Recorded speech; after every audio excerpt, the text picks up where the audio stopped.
y hoy le he titulado ¿Cómo orar ante las pruebas y las dificultades? O cómo sostenernos firmes ante las pruebas y las dificultades. De paz inundada, mi senda ya esté, o cúbrala un mar de aflicción. ¿Saben lo que estoy leyendo, cierto? Cualquiera que sea mi suerte diré, estoy bien, tengo paz, gloria a Dios. Y luego el coro dice, estoy bien, gloria a Dios, tengo paz en mi ser, gloria a Dios. La pregunta es, ¿reaccionamos siempre de esta manera? ¿Es esa la manera en que naturalmente nos sale reaccionar? Lo primero que sale de nuestra boca cuando estamos ante una dificultad. Esta noche aprenderemos a orar ante las pruebas y diversas cosas, observando, no porque yo digo, sino observando cómo unos hermanos en una oración modelo oraron y qué podemos aprender de eso. Les pido que me acompañen a Hechos capítulo 4. Y veremos dos cosas. Como creyente debes orar basándote en esos dos pilares que te sostendrán ante las pruebas, ante las dificultades. El primer pilar que te sostendrá, el primer pilar al que debes tomarte sin dejarlo ir, es que debes orar reconociendo que Dios es soberano. Y el segundo pilar, bueno, el primer pilar estará en los versículos 24 al 28 y el segundo pilar de los versículos 29 al 30. Segundo pilar para sostenernos es que debemos orar sometiéndonos a la voluntad de Dios.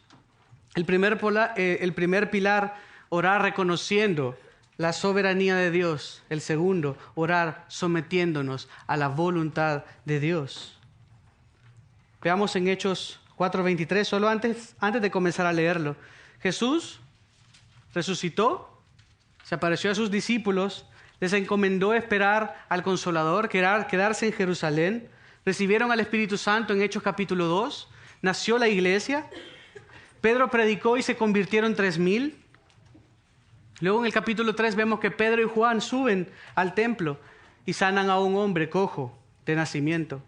Pedro predicó nuevamente y dice el texto que se convirtieron 5,000, pero esta vez fueron apresados y fueron amenazados. Y veremos cómo, ante esa dificultad que les dijeron hasta 3 veces, no vuelvan a predicar bajo este nombre, cómo ellos reaccionaron, cuál fue el siguiente paso que dieron ellos y la comunidad que estaba con ellos delante del Señor. ¿Qué fue lo que los sostuvo? Versículo 23 de Hechos 4. Cuando quedaron en libertad, fueron a los suyos y les contaron todo lo que los principales sacerdotes y los ancianos les habían dicho. Miren el versículo 18, unos atrás. Cuando los llamaron, les ordenaron no hablar ni enseñar en el nombre de Jesús. Mas respondiendo Pedro y Juan les dijeron, vosotros mismos juzgad si es justo delante de Dios obedecer a vosotros antes que a Dios. Porque nosotros no podemos dejar de decir lo que hemos visto y oído. No pudieron retenerles, así que les dejaron ir por miedo de la multitud. Versículo 24. Al oír ellos esto, ¿quiénes ellos? Los suyos, unánimes, alzaron la voz a Dios y dijeron, oh Señor, tú eres el que hiciste el cielo y la tierra, el mar y todo lo que en ellos hay. El que por el Espíritu Santo, por boca de nuestro padre David, tu siervo, dijiste, ¿por qué se enfurecieron los gentiles y los pueblos tramaron cosas vanas? Se presentaron los reyes de la tierra y los gobernantes se juntaron a una contra el Señor y contra su Cristo. Porque en verdad en esta ciudad se unieron tanto Herodes como Poncio Pilato, juntamente con los gentiles y los pueblos de Israel, contra tu siervo, santo siervo Jesús, a quien tú ungiste, para hacer cuanto tu mano y tu propósito habían predestinado que sucediera. Y ahora, Señor, considera sus amenazas y permite que tus siervos hablen tu palabra con toda confianza, mientras extiendes tu mano para que se hagan curaciones, señales y prodigios mediante el nombre de tu santo siervo, Jesús. Veamos pues el primer pilar, y ese primer pilar lo veremos de los versículos 24 al 28. Debes orar reconociendo que Dios es soberano. Versículo 24. Al oír ellos esto, ¿quiénes son los ellos? Lo vemos en el versículo 23. Cuando quedaron en libertad, fueron a los suyos y les contaron todo lo que los principales y los sacerdotes y los ancianos les habían dicho. Y vayan conmigo dos capítulos atrás, en Hechos 2:44 al 47. Se refiere a la comunidad de creyentes en Jerusalén. Esa comunidad que estaban unánimes, que estaban juntos. Veamos Hechos 2:44 al 47. Todos los que habían creído estaban juntos y tenían todas las cosas en común. Vendían todas sus propiedades y sus bienes y los compartían con todos según la necesidad de cada uno. Día tras día continuaban unánimes en el templo y partiendo el pan en los hogares. Comían juntos con alegría y sencillez de corazón. Esa era la comunidad a la que regresan Pedro y Juan. Habrán estado afligidos porque no sabían qué es lo que pasaba. Los habían apresado. El maestro acababa de morir. Acababa de pasar todo eso y ese fantasma de todo eso probablemente les atemorizaba a cualquiera, ¿no? Pero veremos cómo realmente reacciona la multitud, cómo realmente reaccionan ante esto. Los apóstoles vienen y les cuentan todo lo que había sucedido. Y veremos que ellos probablemente habían estado unánimes orando, perseverando en oración por ellos. Pero, ¿será que tenían miedo en el que les pasaría lo mismo que su maestro? Versículo 24. Al oír ellos esto, unánimes alzaron la voz a Dios y dijeron. Noten que dice unánimes nuevamente. Esto es, con una misma mente, con un mismo propósito, con un mismo impulso. ¿Cómo alzaron la voz a Dios? Unánimes, en una misma mente, con un mismo propósito. Adicionalmente dice que alzaron la voz. La voz se refiere a una sola voz. Refuerza el que oraron juntos, con una misma mente. Se unieron en oración al Señor. ¿Por qué? Porque pase lo que pase, Él merece la gloria. Y dos, porque a Él es a quien tenemos que acudir en tiempos de necesidad. No es lo primero a veces que se nos ocurre, no es siempre nuestra primera reacción. Tal vez la primera reacción es, me desmayo, me comienzo a morder las uñas, se me baja la presión. Le digo a mi amigo, ora por mí, pero yo ni siquiera he orado. Ellos estaban amenazados. Y es reconfortante para los apóstoles, que no dice que se tiraron al suelo a llorar y que estuvieron amedrentados. No dice nada de eso, sino que lo primero que ellos hacen es que unánimes, como un cuerpo, a una misma voz, levantan sus voces al Señor, acuden a Él. Y dice, oh Señor, comienza la oración, oh Señor, tú eres el que hiciste el cielo y la tierra. En ningún momento comienzan con su necesidad, comienzan con el Señor, se dirigen a Él como debe ser. Tú eres el que hiciste el cielo y la tierra, el mar y todo lo que en ellos hay. Realza a Dios como gobernante omnipotente, cuya autoridad se extiende sobre todo. Es la misma palabra, es la misma expresión en el original cuando ocupan Señor, que Apocalipsis 6:10. Tal vez me acompañen en Apocalipsis 6:10. Es la misma idea cuando dicen, Señor, tú eres el que hiciste el cielo y la tierra, el mar y todo lo que en ellos hay. Es la famosa oración de los mártires, cuando le dicen, Señor. Es la misma palabra que Simeón, después de haber visto a Jesús, le dice, Señor, me puedes llevar porque he visto al Mesías. Y es la misma palabra que se usa para los mártires orando, clamando al Señor. Apocalipsis 6:10. Y clamaban a una gran voz diciendo, ¿hasta cuándo, oh Señor, santo y verdadero, esperarás para juzgar y vengar nuestra sangre de los que moran en la tierra? Es esa misma desesperación, pero al mismo tiempo acudiendo a la fuente correcta, acudiendo a quien tenían que acudir. Volvamos a Hechos 4:24. La Reina Valera lo traduce como soberano Señor. Soberano Señor, es mucho mejor esa. Es una reacción inmediata, levantan su voz ante Él, reconocen su soberanía y luego se dirigen a Él como creador. Oh Señor, tú eres el que hiciste el cielo y la tierra. Evidentemente saben que Él tiene el control, que Él tiene el dominio de todo. Saben que están ante una amenaza, saben que les han prohibido predicar, saben que Jesús les encomendó ir por todo el mundo, les encomendó predicar. Ese es el propósito de Él, pero luego nos están persiguiendo y nos amenazan. ¿Qué pasará si predico? ¿Pasará lo mismo que el maestro? Pero ellos acuden al Señor, a ese Creador. Y hace una cita casi directa del Salmo 146, versículos 5 y 6. Miren lo que dice, se los leo. Salmo 146, versículos 5 y 6. Bienaventurado aquel cuya ayuda es el Dios de Jacob, cuya esperanza está en el Señor su Dios, que hizo los cielos y la tierra, el mar y todo lo que en ellos hay. Estaban orando la Escritura. El Salmo 146 alaba a Yahweh como el creador del mundo. Él providencialmente cuida de su pueblo, especialmente en necesidad. Y ellos estaban en necesidad, tenían temor, no sabían qué hacer probablemente, pero sí sabían que el Señor les había mandado a predicar. Y sí sabían que estaban ante esa amenaza. Pero por eso no se rompen a llorar, sino que acuden al Señor, porque Él era la fuente de todo, porque Él estaba en control de todo, porque Él es el soberano y seguirá siendo el soberano y cumplirá su propósito, como seguiremos viendo. También es modelo de la oración de Ezequías al Señor en Isaías 37:16, después que Sennacherib clamara al Señor, cuando Ezequías oró porque Sennacherib había blasfemado en contra del nombre del Señor. Miren la oración de Ezequías, Isaías 37:16, se los leo. Jehová de los ejércitos, Dios de Israel, que moras entre los querubines, solo tú eres Dios de todos los reinos de la tierra. Tú hiciste los cielos y la tierra. Así comienza Ezequías también su oración. Era un patrón. Y podemos ver un patrón de cómo entonces nosotros debemos orar al Señor en tiempos de angustia y necesidad. Ni siquiera han comenzado a expresar su petición. Están alabando al Señor, están reconociéndolo como tal, sabiendo que a Él nada lo tomó por sorpresa, sino que Él es soberano y Señor.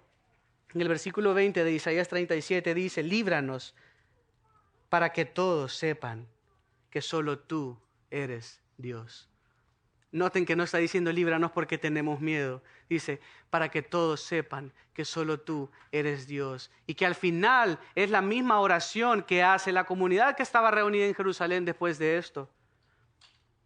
Esta comunidad estaba no solo orando, sino que estaba pensando teológicamente, estaba actuando teológicamente, no estaba guiándose por lo que sentían o por lo que no sentían, sino que estaban reconociendo que Él estaba en control a pesar de las circunstancias. Si Él les había pedido algo y había oposición, Él tendría un propósito para con eso. Y como veremos, ellos oran no ser librados, ellos oran que la voluntad de Dios sea cumplida. El Dios soberano protege a su pueblo y protege el honor de su gloria. Por eso estos hermanos oran de la misma forma, porque sabían que Dios estaba en control. Por eso acuden a Él. Versículo 25. El que por el Espíritu Santo, están identificando otra vez a Dios. Es como si dijera, tú eres el que hiciste el cielo y la tierra, tú eres el que por el Espíritu Santo, por boca de nuestro padre David, tu siervo, dijiste. Identifica a Dios como el que habló por medio del Espíritu Santo a través del autor humano. Y cita otra vez otra escritura. Está basando su oración esta comunidad en oraciones de la Escritura, en la misma palabra. Algo que les daría solidez, no lo que sentían, sino la palabra misma. Dice, David es nuestro padre, porque era uno de los ancestros del pueblo judío. Era la iglesia de Jerusalén y por consecuencia había muchos judíos. Y luego dice, David es tu siervo, porque era el rey de Israel que obedeció a Dios. Y luego a continuación comenzará una cita del Salmo 2. Por eso les pido que vayamos al Salmo 2, no pierdan Hechos 4, pongan un dedo en Hechos 4 y vayamos al Salmo 2. Les leo lo que dice Hechos 4 primero, al final, la parte B, 25.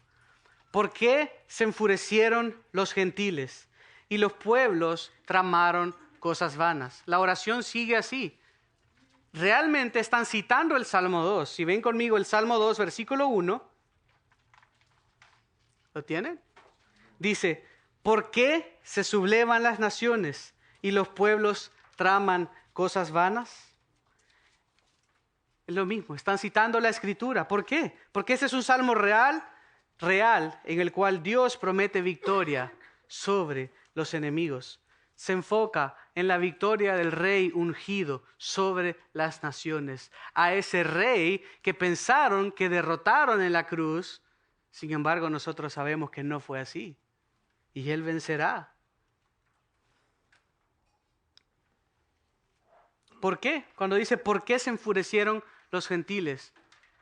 No está haciendo una pregunta, no está expresando lamento, está haciendo una pregunta retórica. Está diciendo, es fútil, es inútil el ataque.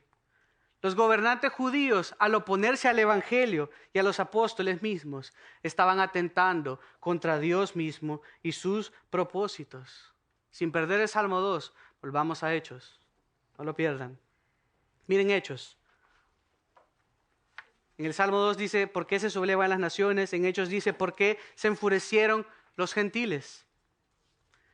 Enfurecer en este contexto quiere decir ser arrogante, insolente. La imagen que proyecta es la de un animal enérgico que resopla por la nariz, como un toro enojado a punto de atacar a su presa, o como un tigre que está pronto a atrapar y está corriendo y está soplando por la nariz, enojado tratando de alcanzarlo. Esa es la idea.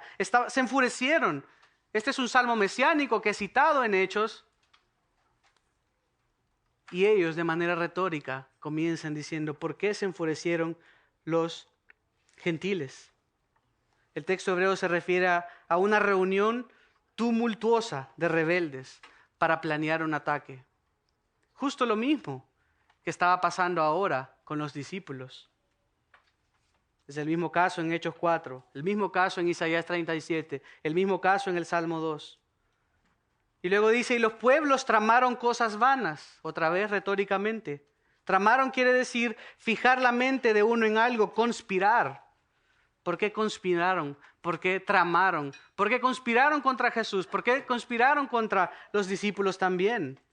Y cosas vanas quiere decir sin propósito, en vano, sin resultado alguno. Porque es ilógico, es completamente ilógico y sin sentido conspirar contra ese Dios creador, contra el Dios soberano de la historia, el que tiene el control desde la A hasta la Z de todo cuanto ocurre y ocurrirá. Él está en control. Por eso lo dicen de manera retórica. ¿Por qué se enfurecen? ¿Por qué se amotinan? ¿Por qué vienen en contra de Él si esto no hace sentido en lo absoluto? Y luego continúa en el versículo 26. Se presentaron los reyes de la tierra y los gobernantes se juntaron a una contra el Señor y contra su Cristo. Vamos al Salmo 2, otra vez. Salmo 2, ahora en el versículo 2. Y verán que es lo mismo. Es una cita del Salmo 2, versículo 2. Salmo 2. Se levantan los reyes de la tierra y los gobernantes traman unidos contra el Señor y contra su ungido, contra ese Cristo. El Salmo es claro. Las naciones han venido juntas con hostilidad contra el Señor y contra su ungido. Así fue, vinieron contra Él, se amotinaron, querían asesinar a ese Cristo. Lo hicieron, pero nosotros sabemos el resto de la historia. Sabemos cómo termina la historia, ¿cierto? Pero es en vano, por eso mismo, porque sabemos cómo termina, porque Él es el Rey de reyes y Señor de señores. Este salmo, por eso lo citan, porque expresa la certeza que los esquemas y ataques de los reyes, de los gobernantes del mundo en contra de Dios y su Mesías están destinados a fallar. Aunque piensen que momentáneamente están teniendo éxito, están destinados a fallar. Los discípulos oran este salmo porque ven que es lo mismo que le está pasando a ellos, que le había pasado al Mesías, y sabían que era voluntad y propósito de Dios que ellos predicaran la palabra. Y estos hombres, los mismos que habían matado al Mesías, les dicen no prediquen más y los amenazan. Y ellos valientemente y con mucho coraje dicen no podemos no hacerlo.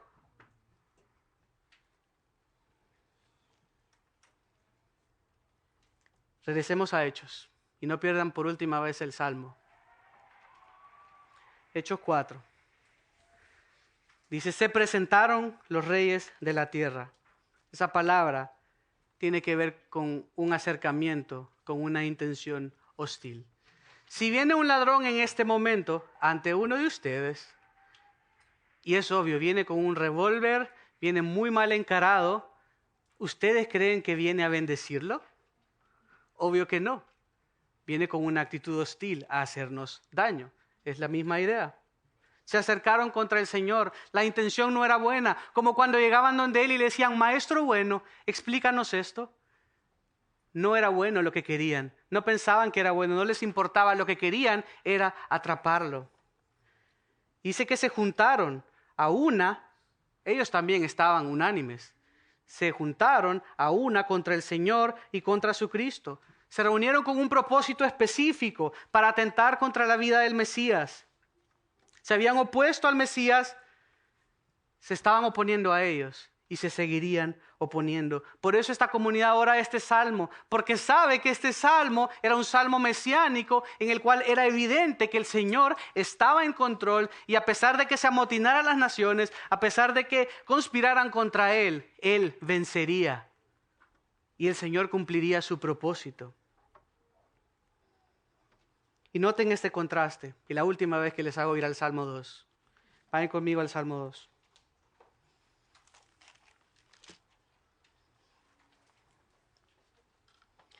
Se levantan los reyes de la tierra, versículo 2. Y los gobernantes traman unidos contra el Señor y contra su ungido, diciendo, rompamos sus cadenas y echemos de nosotros sus cuerdas. ¿Qué dice el versículo 4? El que se sienta. Mientras ellos están conspirando, mientras ellos están pensando que van a ganar, mientras ellos piensan que tienen el control, el versículo 4 dice, el que se sienta como rey en los cielos se ríe. El Señor se burla de ellos. Luego les hablará en su ira y en su furor los aterrará. Pero noten que esta comunidad ni siquiera sigue citando el Salmo, se detiene hasta ahí. No pide que caiga sobre ellos el fuego del infierno y los consuma. No pide que les caiga la peor enfermedad en ese momento y que se mueran por lo que están haciendo. Ni siquiera oran por nada parecido. En lo único que ellos se enfocan es en sostenerse en el Señor y el pedir que Él cumpla su voluntad. Citan el Salmo 2 para expresar su confianza que los problemas que experimentaban eran una extensión de la oposición hacia Jesucristo y como tal eran parte de la voluntad de Dios. Están orientando lo que sentían y realidad de hechos hacia la dirección correcta, sabiendo que el Señor estaba en control, sabiendo que a pesar que era difícil y probablemente en lo humano tenían miedo, el Señor seguía siendo Dios y Él seguía estando en control. Porque en verdad, versículo 27, en esta ciudad se unieron tanto Herodes como Poncio Pilato, juntamente con los gentiles y los pueblos de Israel, contra tu siervo Jesús, a quien tú ungiste. Cuando comienza el versículo 27 diciendo, porque lo que viene, indica el razonamiento teológico detrás de la oración que acaban de hacer o que están haciendo. El porqué de la cita del Salmo 2. Conecta el versículo anterior con el Salmo 2, con lo que sucedió con Jesús y lo que les estaba sucediendo a ellos. Es contra Él que es todo esto. No se trataba de ellos, se trataba de Él. Estaban en última instancia atentando contra Jesús, pero sabían que Dios, que era soberano, que estaba en control, que Él los había mandado y que Él tendría cuidado de ellos. No pedían no perecer en el intento, no pedían no sufrir en el intento, pedían que los propósitos soberanos de Dios se cumplieran. Herodes, ¿lo conocen? Para los que no, era un gobernante judío que vistió a Jesús con túnicas reales y fue cómplice de su muerte. Poncio Pilato, el prefecto romano que trató de liberar a Jesús, pero que eventualmente lo condenó a muerte por crucifixión. Hay relación entre gentiles y pueblos, como dice el versículo 25, y los gentiles y pueblos de Israel, como lo menciona el versículo 27. Versículo 26 habla de reyes, y el versículo 27, en el contexto de ellos, habla de un rey que atentó contra Jesús, Herodes, el que era el rey de Judea. Y el versículo 26 también habla de gobernantes, y en su contexto menciona ahora a Pilato y obviamente el concilio, los ancianos. Atentaron contra el Mesías. Ese Mesías del que hablaba el Salmo 2, habían atentado contra ese Mesías y ahora estaban atentando contra ellos. Pero no se trataba de ellos, se trataba de él. Dice siervo santo también, contra tu siervo santo. Santo porque había sido apartado por Dios para cumplir su propósito. Él lo había apartado para cumplir su propósito. De tal manera que el Señor usaría todo esto que parecía que estaban ganando para cumplir su propósito. Y de igual forma lo haría con ellos. Por eso citan el Salmo 2. Por eso esa cita era tan reconfortante para la iglesia ahí reunida. Lo cumpliría a pesar de la oposición. Tal como lo cumplió en Jesús, lo cumpliría en ellos. Y dice que el Señor lo ungió para hacer, versículo 28, cuanto tu mano y tu propósito habían predestinado que sucediera. Mano es el poder de Dios que se realza acá. Él podía hacer lo que planeaba hacer. Yo puedo planear hacer algo, pero si no tengo el poder de hacerlo, no va a funcionar para nada. Pero ese Señor soberano y creador tenía el poder para hacerlo. En Hechos 2:23 se los leo. A este, predica Pedro, entregado por el plan predeterminado y el previo conocimiento de Dios, clavasteis en una cruz por manos de impíos y le matasteis. La muerte de Cristo no sucedió por el ingenio de esta gente, no sucedió por la traición de Judas, sino que sucedió por el poder de Dios y por el plan de Dios. Ese mismo Dios que estaba en control ahora de la situación en la que Pedro y Juan se veían atrapados. Cuanto tu mano y tu propósito habían predestinado que sucediera, Dios había predestinado desde antes que suceda. Los reyes y los gobernantes, como lo dice el Salmo 2, eran herramientas en mano de ese Dios soberano. Ellos todo lo que querían es que Dios fuese glorificado y que la gente pudiera conocer ese precioso evangelio.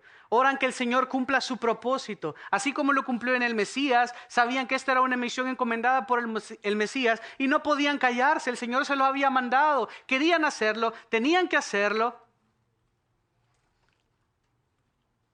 Alguien dijo, en tiempo de amenaza, la oración puede ser un redescubrimiento del Dios soberano, que gana dejando ganar a nuestros oponentes y luego transformando los resultados esperados. Este redescubrimiento puede mantener el testimonio de Dios fiel a pesar de las amenazas. Nabucodonosor, ¿se acuerdan de él, cierto? Pasaron muchas situaciones y él pensó que conocía a Dios, pero realmente no lo conocía. Y un día salió a gloriarse de todo lo que tenía, de los grandes logros de Nabucodonosor. Y el Señor le mostró quién era realmente el soberano. Y lo mandó 7 años a vivir en el campo, viviendo como animal, desnudo, graznando. Pero al fin de los días, yo, Nabucodonosor, alcé mis ojos al cielo, recobré mi razón y bendije al Altísimo y alabé y glorifiqué al que vive para siempre, porque su dominio es un dominio eterno y su reino permanece de generación en generación y todos los habitantes de la tierra son considerados como nada. Él actúa conforme a su voluntad en el ejército del cielo y entre los habitantes de la tierra nadie puede detener su mano ni decirle, ¿qué has hecho? El gran Nabucodonosor, hasta que entendió que el Señor es el soberano. ¿Y tú, hermano, qué haces cuando hay pruebas y dificultades? ¿Confías en tus fuerzas? ¿Te preocupas? ¿Qué es lo que te sostiene? ¿A qué te aferras? Nada te sostendrá. Solo Él puede sostenerte. Debemos orar reconociendo que Él es soberano, que Él está en control. Si estás pasando dificultades, aférrate a este pilar y no lo dejes ir. Confía en Él, en su soberanía, en sus propósitos. Él está en control y cumplirá su voluntad. Veamos el segundo pilar para sostenerte en la dificultad. Y ese segundo pilar es que debes orar sometiéndote. Una vez que has reconocido que Él es soberano, debes orar sometiéndote a la voluntad de Dios. No solo reconocer, porque podemos reconocer que Él es soberano y tomar consuelo, tomar fuerza de eso, pero no someternos a que se haga su voluntad. Y parten ellos en el versículo 29. Lo hacen un poco más personal, la oración. Y ahora, Señor, considera sus amenazas y permite que tus siervos hablen tu palabra con toda confianza.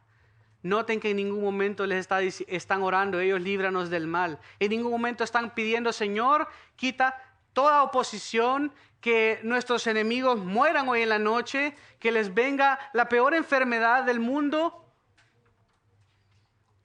Sí le dicen, considera sus amenazas. El adverbio ahora y ahora, Señor, es la máquina del tiempo que nos lleva del pasado, del tiempo de David, el siervo de Dios, a los eventos del presente. Y ahora, Señor, después de haber reconocido tu soberanía, después de estar con mi mente en el lugar correcto, no sentimientos, no lo que siento, no el temor que tengo, sino en el lugar correcto, ahora, Señor, considera sus amenazas. Pon atención, mira. Le piden a Dios que se ocupe de lo que está sucediendo. Piden intervención. ¿Pero cómo? ¿Le piden que Él envíe fuego del cielo? No. La apelación es a la justicia de Dios. Señor, tú sabes lo que está pasando. Pon atención, ten cuidado de esto. Sabemos que estás en control, Señor, ocúpate tú de esto. No oran explícitamente para que los oponentes sean aplastados, ni ser librados de la oposición. Piden enfrentar la oposición, piden sufrir fielmente. Saben que de esa manera se unirán a los sufrimientos de Cristo. No oran como el Salmo 2, como el versículo 4 del Salmo 2. Permite, esto oran, permite que tus siervos hablen tu palabra con toda confianza. Eso es todo lo que querían. El Señor a eso les había mandado. Y les pide, Señor, ayúdanos a hacerlo bien, valientemente. No vamos a ceder, no vamos a dejar de predicar.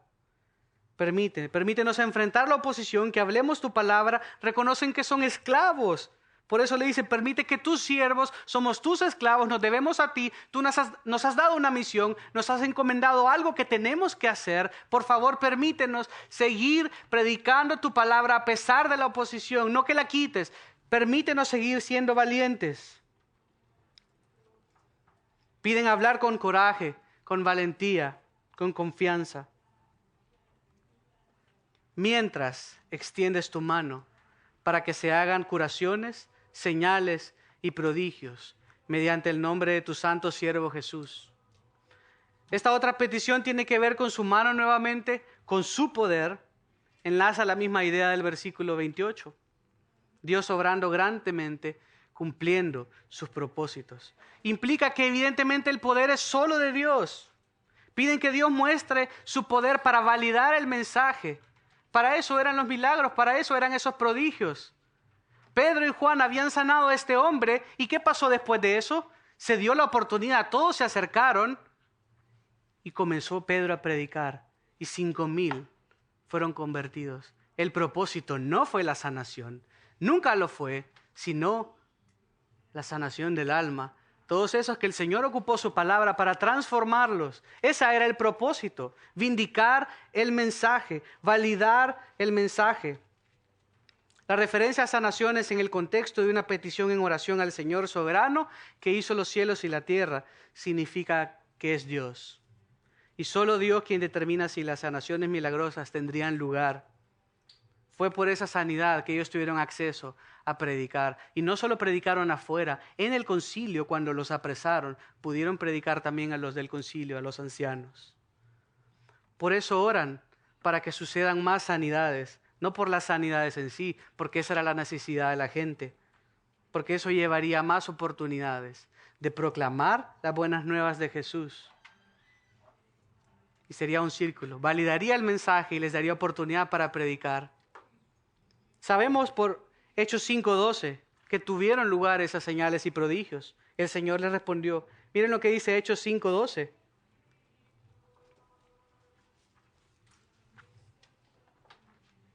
Hechos 5:12. Por mano de los apóstoles se realizaban muchas señales y prodigios entre el pueblo, y estaban todos unánimes en el pórtico de Salomón. Y como veremos, aún después de que se dieron los prodigios, el propósito siempre fue que se predicara la palabra de Dios. La idea es que reconocen a Dios como soberano, sabiendo que Él obrará, sabiendo que Él obraría.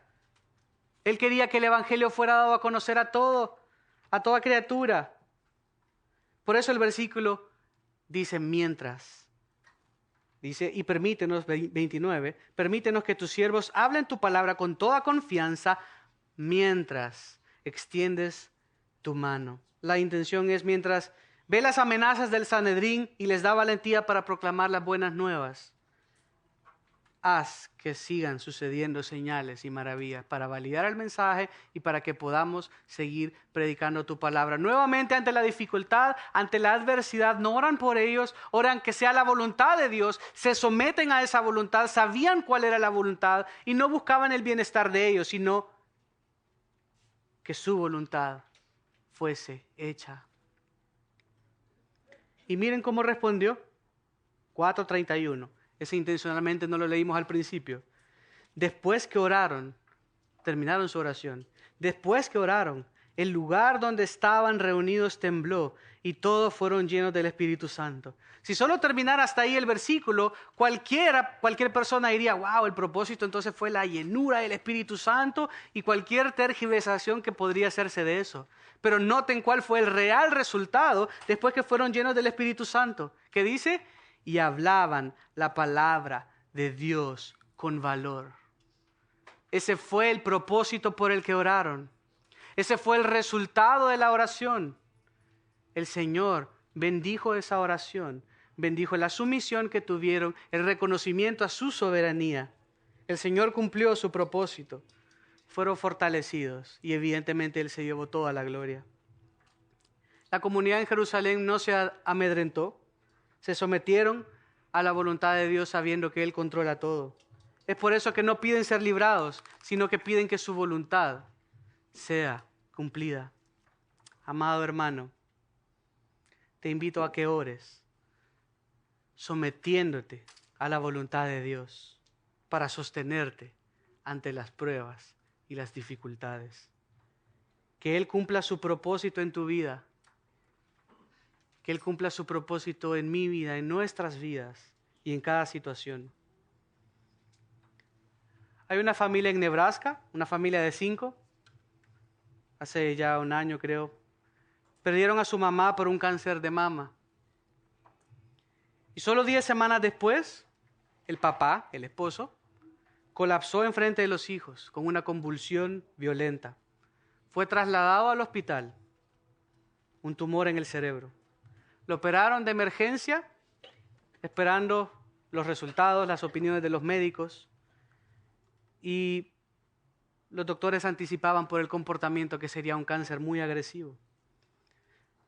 Y lo interesante no es lo que les pasó, porque esto le ha pasado a miles de personas y nos pasará en A, B, C manera. Nos pasarán dificultades, nos pasarán pruebas. Habrá dificultades, habrá pruebas. La diferencia es cómo reaccionaron. Solo 2 días después de la operación sale el padre con los hijos en Facebook, predicando el Evangelio y dando esperanza en Cristo. Comienzan a hablarle a los familiares y comienzan a decirles, deben arrepentirse de sus pecados. Y comenzaron a predicar el Evangelio a ellos. Y al final sale el padre, recién operado, no sale quejándose, no sale haciendo nada más que predicando a quienes podían el Evangelio. Y al final terminan ese video cantando Sublime Gracia. Qué manera de entregarse a la soberanía absoluta de Dios. Cuando nos entregamos a la soberanía de Dios, reconocemos que Él es soberano, que Él está en control, que esos hijos no estarían descubiertos, que aunque la madre no estaba y que el padre posiblemente no estaba, no era lo importante quién se ocuparía de los niños, sino una última oportunidad para predicar el Evangelio y decirles lo que Él había hecho en sus vidas, lo que el Señor les invitaba a hacer, arrepentirse de sus pecados. Y hasta en el último momento, no sé el desenlace de la historia, pero hasta en ese momento, Él siguió predicando y dando fe de lo que el Señor había hecho en su vida. Amado hermano, encuentra descanso, paz y gozo en someterte a lo que el Señor quiera para tu vida. Busca la perspectiva correcta, piensa correctamente, teológicamente, centradamente. No dejes y no caigas en lo que sientes en ese momento, sino en orientar lo que sentimos a la Escritura, lo que la Escritura nos enseña. Ora su palabra, alábale y busca su gloria. Sostente en esos dos pilares ante las pruebas y dificultades. Debes orar reconociendo que Dios es soberano y debes orar sometiéndote a la voluntad de Dios. El año es 1874. Un barco francés chocó contra otro bote. Se hundió. Casi todos murieron. La señora Spafford sobrevivió. La encontraron flotando en el agua. Tristemente sus 4 hijos murieron. Horacio Spafford, su esposo, no había ido a ese viaje, no estaba en el bote, estaba en casa y obviamente no había internet, no había teléfonos tan así como hoy. Recibió un telegrama meses después que decía, solo yo me salvé, la esposa. Terrible, esperar 1 o 2 meses para recibir un telegrama diciendo que solo la esposa se salvó. 2 años después, este hombre escribió este himno. De paz inundada, mi senda ya esté, o cúbrala un mar de aflicción. Cualquiera que sea mi suerte diré, estoy bien, tengo paz, gloria a Dios. Estoy bien, gloria a Dios. Tengo paz en mi ser, gloria a Dios. Hermano, ora. Sostente en Dios. Reconoce que Él es soberano. Ora, sostente en Dios y sométete a la voluntad de Dios.